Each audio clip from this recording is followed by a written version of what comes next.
Hey y'all, welcome back to my channel. Today I'm putting together my December TBR, which is really just my Reindeer Readathon TBR, as it is every year. If you're not familiar with Reindeer Readathon, this is a readathon hosted and created by Eric over at Break Even Books. He and his partner Marcus put this together every year, and it's just so much fun. It's a competitive team-based readathon where the goal is to fulfill prompts that are based on Santa's reindeer and try to gain as many points as you can for your team.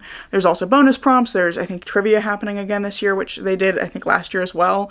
It's a really good time. It's one of my favorite readathons to participate in every year, and I have been eagerly anticipating getting a chance to put together my TBR for it. So we finally get to do that, and I am doing this a little bit earlier than normal. I'm filming this well in advance of when you're going to see it, because the latter part of November is going to be really hectic for me. My partner and I moved in together earlier this year, and we've got a lot of holiday ahead of us, because we're trying to find time to spend with his family and mine. So we're going to be traveling, we're going to have people coming to visit us. It's going to be a lot, and I just wanted to be prepared with my TBR already kind of ready, instead of making the latter part of the month more stressful for myself. So that's what we're doing today, and we're going to dive straight in because we have quite a few books to talk about. So our first prompt is Dasher, and for this one I needed to find a book where the digits of the total page count could be added up to a number greater than 12. So I'm going to be reading The Golden Raven by Nora Sakavic, which is 489 pages. 4 plus 8 plus 9 is 21. And this one is the 5th book in the All for the Game series. It's the 2nd book in the sort of spin-off that started coming out in the last couple of years that follows Jean Moreau, who's a side character from the original trilogy. And I've not been enjoying the spin-off quite as much as the original trilogy, but I am excited to finish up this 5th book and be completely caught up with everything that's been written so far. And this one is also an ebook, so it's going to also count for the bonus prompt Christmas Lights, which is to read an ebook. Our second prompt is Dancer, which for this one there's a word search. I needed to look at it and see what the first 5 words that I found were, and then find a book that connected in some way to one of those first 5 words.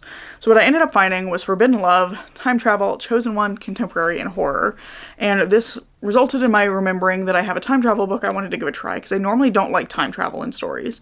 But I do have Empress of Forever by Max Gladstone, and this one has a character named Vivian, who's sort of a Steve Jobs type figure who gets launched into the far future and has to help rebel against an evil empress who can, like, destroy planets with her mind.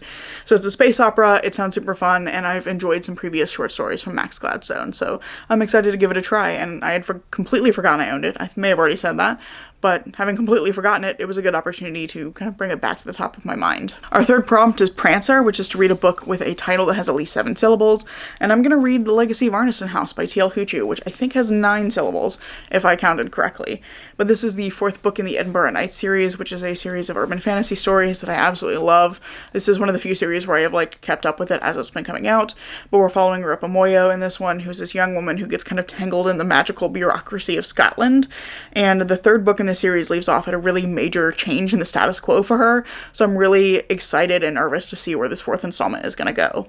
I'm also planning to listen to this one as an audiobook because I happen to have that, and I really like the audiobooks for this series, so this will also fulfill the bonus prompt Christmas Carols to read an audiobook. Our 4th prompt is Vixen, which is to read a book by an author who has an initial in their name, and I'm going to read Snake Eater by T. Kingfisher.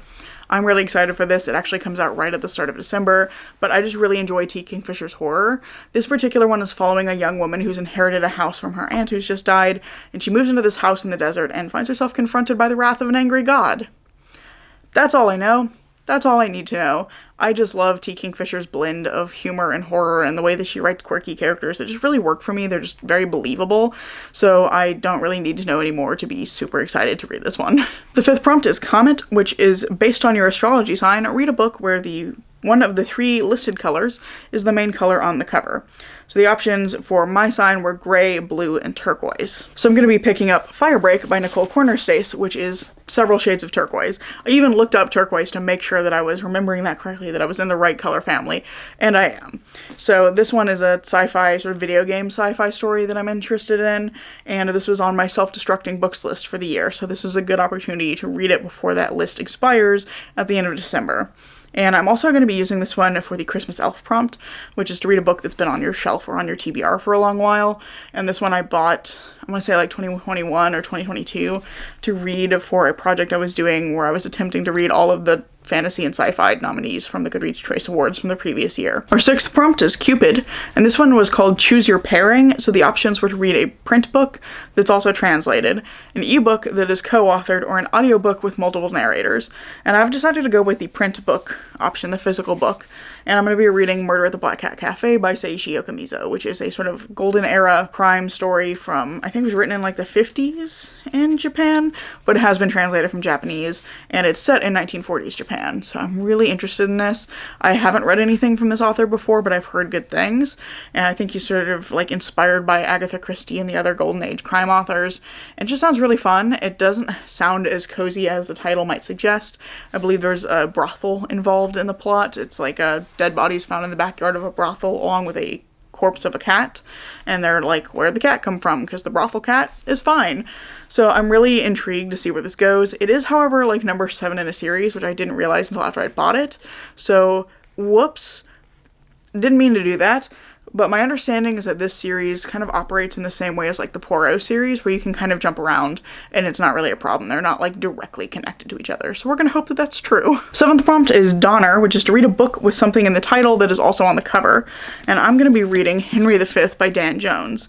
This was another book that I won in a giveaway, so I just realized I have 2 books in this list that are from giveaways, but I won this in a giveaway that was run by Michael Kist, who, if you're not already following him here on YouTube, you should be. He's an absolutely fantastic creator, but I happened to win a contest that he was running and won this book, and I've been meaning to get to it for ages now, but I don't really read history, so this is kind of out of my usual comfort zone. So I'm also using this for the Christmas tree prompt, the bonus prompt, which is to read a book that is outside of what you normally pick up. It's to like branch out because trees, you know? And I think this is going to be a good opportunity to start like dipping my toes into reading history, because it's just not an area I've really read in much, and it's something I would like to do more of. I think there's a few different eras of history.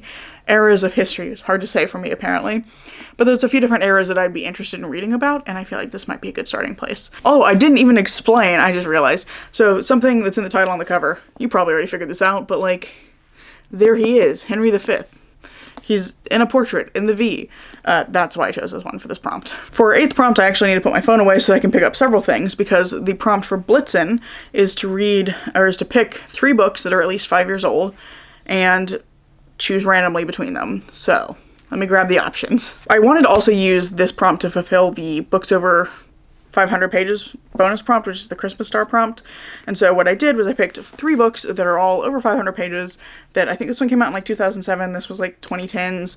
I don't know when this one came out, but I know it's more than 5 years ago. And I just wrote all of the names of these. We have Before They Are Hanged by Joe Abercrombie, Shut Your Eyes Tight by John Verdon, and Guns of the Dawn by Adrian Tchaikovsky. And I wrote the titles of each of these on a little slip of paper, 3 identical slips of paper. I folded them the same way, and then I shuffled them in my hands and randomly dropped 2 of them. And the one that was remaining, the book that I'm going to be reading for this prompt, is Before They Are Hanged by Joe Abercrombie, which really works out in my favor because I've been wanting to read this for a while now. I think I read book 1 in this trilogy, I want to say it was like 2022 or 2023 when I finished it. It's been a while, but it still like is so vivid in my mind. I really feel like I can just continue on from where I was, and I want to finish reading the rest of the First Law universe, which I think there's like 10 books in that, so I've got a ways to go. I need to get a move on, but I want to read all of these before I read his newest release, The Devils, which is somewhere back over here. I feel like I want to finish the First Law universe before I continue on to something that's outside of that universe. So that's kind of my goal, and this kind of works out nicely in my favor. Our very final prompt is Rudolph, and this one is to read a book with no eyes on the cover, and I've chosen Backdraft by Cole McCade for a couple of reasons. One, because I think it's very funny that it has no eyes on the cover, because there's a guy on it, but it cuts off like right here, so you can't see his eyes. It's just like right through the middle of his face, cuts off. So I think that's very funny. And I've also picked it up because it'll be short and easy and quick, and it'll be like an easy win in the middle of December, especially when I'm putting a lot of other chunkier books on my TBR. This is the 10th book in the Criminal Intention series, which I've been reading for a couple of years now. I'm still on the like season 1 section of it. This is structured as though it's like a TV show. It's very episodic, but I just really love these. It's like Criminal Minds, but with romance baked into the middle of it, and it's just really, really fun. And they're just always such a like fun, easy read, and it's going to be an easy win, which is what I wanted. So that is pretty much what I have for you today. Those are all the books I'm planning to read in December. I am hoping that I might make it to the slaying it prompt, which is the last bonus prompt. If you finish absolutely everything else, you can repeat a prompt for additional points for your team, but I don't think that's likely with all of the books, especially the heftier books that I have on this TBR. So if I reach that at some point in the future, I will pick that book at that point. But for now, this is everything I'm planning to read in December. So let me know down in the comments below what you're reading in December. And if you're participating in Reindeer Readathon, I want to know what team you're on. I've just actually gotten my team assignment, so I'm going to be on Team Candy Cane. And I'm really excited to be participating again this year. So really looking forward to it. But yeah, I really hope you've enjoyed this video. If you have, I hope you consider giving it a like. Maybe even subscribing to see what comes next. I'm currently posting at least once a week. And I hope to see you in the next video. Bye.